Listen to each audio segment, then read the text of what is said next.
Assalamualaikum warahmatullahi wabarakatuh. Saya Husnuddin, mohon berkenan untuk dapat menyajikan satu aplikasi yang dapat memudahkan kinerja pengawas dalam mempersiapkan penjadwalan kegiatan kepengawasan secara efektif dan sistematis. Dikatakan efektif karena hanya dengan satu langkah input data, pengawas sudah dapat mencetak dokumen yang diperlukan.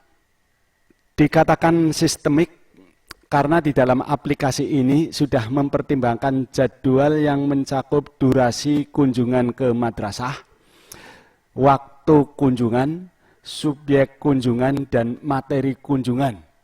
Yang kedua juga sudah mempertimbangkan keseimbangan antara kegiatan tatap muka dan non-tatap muka. Dan yang ketiga, aplikasi ini juga sudah mempertimbangkan regulasi yang berlaku yang mencakup kegiatan pembinaan, pemantauan, kegiatan penilaian, dan kegiatan pembimbingan.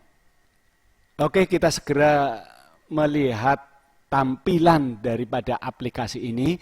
Kalau tadi saya sudah menyatakan bahwa hanya dengan satu langkah input data, maka pengawas sudah dapat mendapatkan berbagai macam dokumen yang diperlukan oleh pengawas.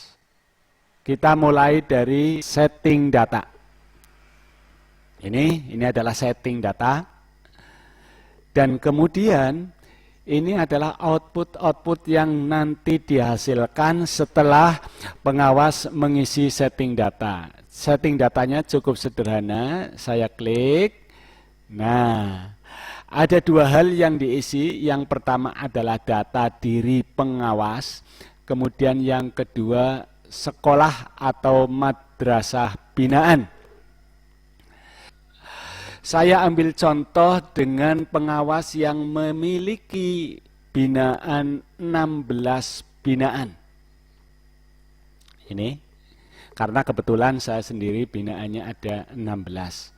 Kalau ada pengawas madrasah yang binaannya hanya terdiri dari 8 madrasah, maka tulis 8 madrasah, kemudian ditulis diulang kembali. Sedangkan nanti apabila pengawas yang ternyata madrasah binaannya itu cukup variatif, itu dapat kita komunikasikan cara pengisiannya. Oke, kita kembali ke halaman depan. Oke, kita mulai dari setting data tadi. Kalau sudah setting data, maka dokumen yang sudah siap cetak adalah 1, jadwal kunjungan. Kemudian yang kedua, jadwal pembinaan kepala. Ada pula jadwal pembinaan guru. Selanjutnya ada pula jadwal pembimbingan, ada jadwal pemantauan, ada jadwal penilaian. Kemudian nanti output daripada hasil kegiatan aplikasi ini ada beban kerja, ada cetak bukti kunjungan. Kemudian ada pula cetak instrumen. Ini kalau kita klik cetak instrumen, maka sudah tersaji sekitar 40 macam instrumen yang dibutuhkan oleh pengawas di dalam melaksanakan kunjungan kepengawasan. Instrumen-instrumen itu terdiri dari instrumen pembinaan, instrumen pemantauan, instrumen pembimbingan dan pelatihan, instrumen penilaian, dan rekapitulasi hasil kepengawasan. Oke, untuk lebih detailnya, setelah Bapak dan Ibu sekalian melaksanakan setting data, maka Bapak dan Ibu sekalian tinggal mencetak seluruh dokumen yang ada di sini, dimulai dari jadwal kunjungan. Klik. Nah, di dalam jadwal kunjungan Jadwal kunjungan setiap harinya saya bagi menjadi 3 segmen. Segmen yang pertama dan kedua digunakan untuk kegiatan tatap muka, segmen yang ketiga digunakan untuk kegiatan non tatap muka.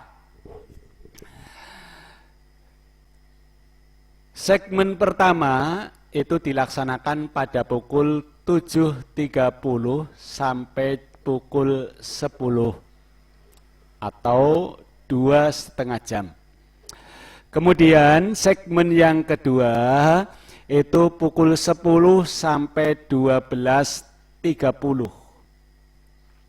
12.30 sampai 13.30 adalah waktu istirahat. Selanjutnya 13.30 sampai 16.00 itu digunakan untuk kegiatan non tatap muka.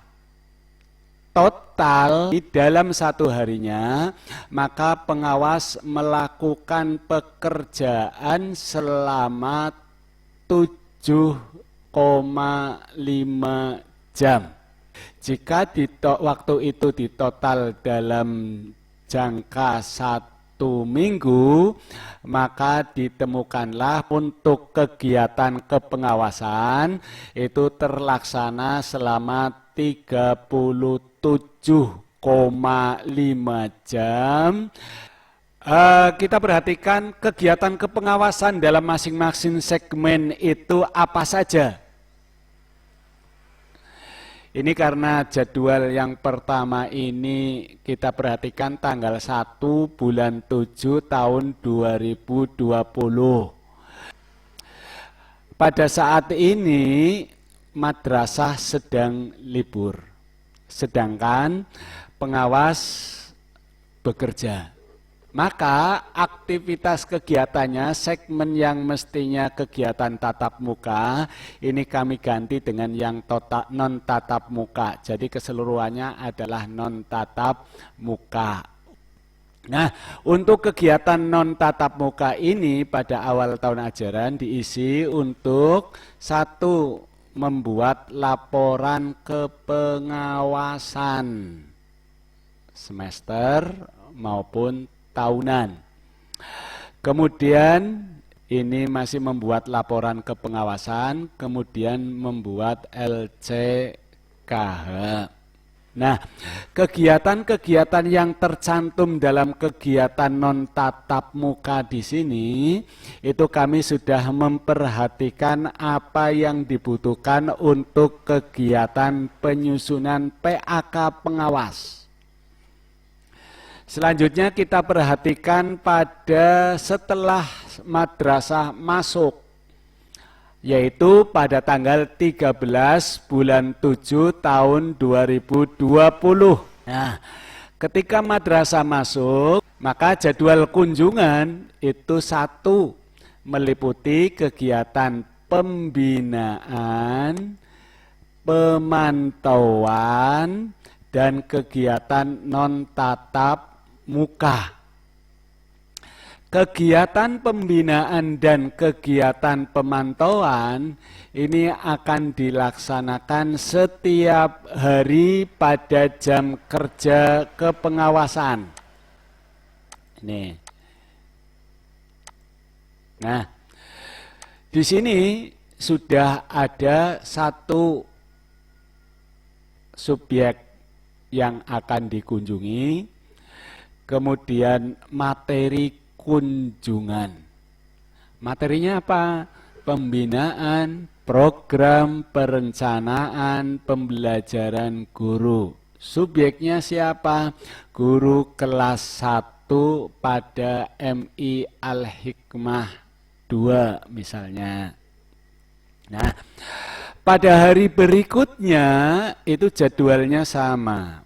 Jadwalnya sama, misalnya ini Al-Hikmah 1, ini Al-Hikmah 2. Nah, nanti kalau sudah habis seluruh MI binaan sudah diberikan materi yang sama, maka materi ini nanti akan berubah. menjadi misalnya pelaksanaan pembelajaran, sistem penilaian, atau kegiatan tambahan guru. Lah, pembimbingannya bagaimana? Pembimbingan itu akan terjadwal pada segmen kedua di hari Rebo. Nah, selanjutnya hari Kamis dan hari Jumat masih sama. Intinya, kegiatan pembinaan, kegiatan pemantauan, kegiatan pembimbingan, dan satu lagi kegiatan penilaian. Nah, untuk kegiatan penilaian ini itu tidak dilaksanakan setiap bulan, tetapi menjelang akhir semester. Dalam hal ini kami buatkan di bulan Desember. Oke, kita kembali ke depan. Nah, kalau tadi disebutkan bahwa dalam satu hari itu ada kegiatan pembinaan, ada kegiatan pemantauan, ada pembinaan guru, ada pembinaan kepala, dan sebagainya, itu nanti kami rinci kembali untuk dapat memudahkan penyusunan program di masing-masing tugas pokok kepengawasan. Misalnya, jadwal kunjungan pembinaan kepala disendirikan, jadwal pembinaan guru disendirikan, jadwal pembimbingan disendirikan, jadwal pemantauan, jadwal penilaian. Oke, kita coba klik jadwal pembinaan kepala. Nah, jadwal pembinaan kepala madrasah itu diambil dari segmen kedua tadi dari jadwal yang secara menyeluruh. Sehingga jadwalnya itu jam 10.00 sampai 13.30. Ini adalah jadwal pembinaan manajerial kepala madrasah. Juga dilaksanakan setiap hari. Kemudian yang kedua ada jadwal pembinaan guru, dan kita masukkan ke dalam segmen 1. Ini coba kita perhatikan, jam 7.30 sampai jam 10, jam 7.30 sampai jam 10, dan seterusnya. Ini adalah jadwal kegiatan pembinaan. Kemudian yang ketiga ada pula jadwal pembimbingan. Ini kita masukkan ke dalam segmen kedua di hari Rebo, setiap hari Rebo. Dan ini juga kami buat secara teratur. Jadi Rebo segmen kedua yaitu jam 10 sampai jam 12.30 itu dilaksanakan kegiatan pembimbingan. Pembimbingan yang pertama adalah pembimbingan kepala madrasah di dalam forum KKM. Kemudian pembimbingan yang kedua adalah pembimbingan guru di dalam forum KKG. Kemudian pembimbingan yang ketiga adalah pembimbingan guru pada masing-masing sekolah. Bagaimana supaya kegiatan ini teratur? Maka di dalam jadwal ini itu sudah diadakan pengaturan. Rebo minggu pertama, contoh tanggal 5 bulan 8 2020, itu jadwalnya pembimbingan dan pelatihan profesional kepala madrasah dalam forum KKM. Siapa yang hadir? Para kepala madrasah dalam forum KKM. Materinya apa? Penyusunan program kerja sekolah atau madrasah. Kemudian pada minggu kedua dan minggu keempat itu itu subjeknya adalah guru dalam forum KKG. Sehingga praktis melalui jadwal ini kegiatan pembimbingan terhadap kepala madrasah dilaksanakan 1 kali dalam 1 bulan. Kegiatan pembimbingan dan pelatihan guru dilaksanakan 2 kali dalam 1 bulan. Kemudian minggu yang ketiganya adalah pembimbingan dan pelatihan profesional yang dilaksanakan langsung pada masing-masing madrasah binaan.